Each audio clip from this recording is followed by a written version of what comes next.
In 2011, civil war broke out in Syria, devastating the population, and thousands began to leave their homeland for safer grounds.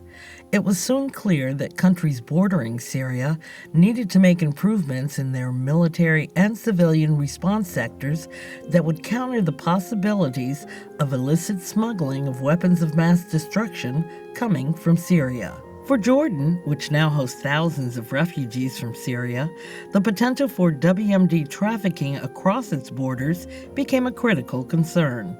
There was only one program that had the expertise, authorities, and the funding to quickly respond and assist these countries in building their counter-WMD capacity: the Nunn-Lugar Cooperative Threat Reduction Program. Well, it started really with the deterioration of the security environment in Syria, and with concerns about any proliferation of WMD, specifically chemical weapons, coming out of Syria. They wanted to be able to tighten up border security in Jordan, and they've been an excellent partner with us in all aspects of our activities there, CTR's activities. While there are some central locations, there are legal crossing points for refugees that refugees know about. There are other points in which illicit traffickers are going to try to attempt a penetration elsewhere. Working in tandem with our Interagency Department of Defense and Jordanian partners, the Nunn-Lugar program is building a border security system designed to detect movement from miles away. This border security system will give Jordan the capability to potentially detect incursions before they happen, and to apprehend those who attempt to smuggle or traffic WMD across the Jordanian border. This work is more important than ever. The instability in the region and the well-known intentions of terrorist groups to use any WMD materials against the United States and her allies. The Phase 1 system is 110 kilometers on the western side of the northern border with Syria.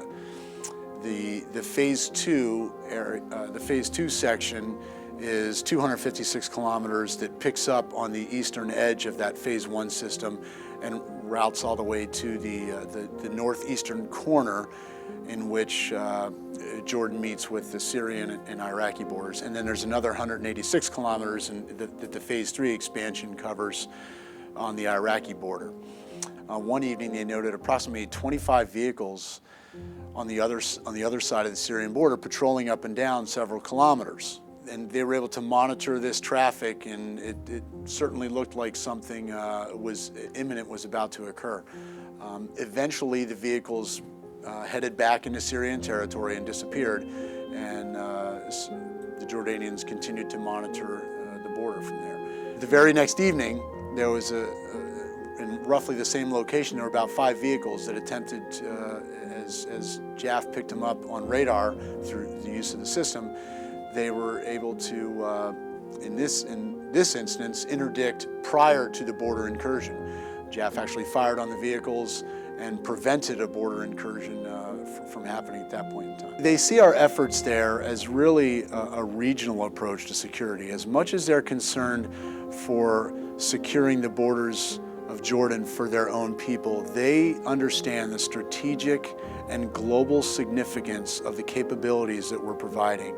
And so they see that while they're securing their borders and protecting their people, they know also that they're protecting United States interests there and regional interests there for their other neighboring countries that have concern about the proliferation of WMD and illicit trafficking.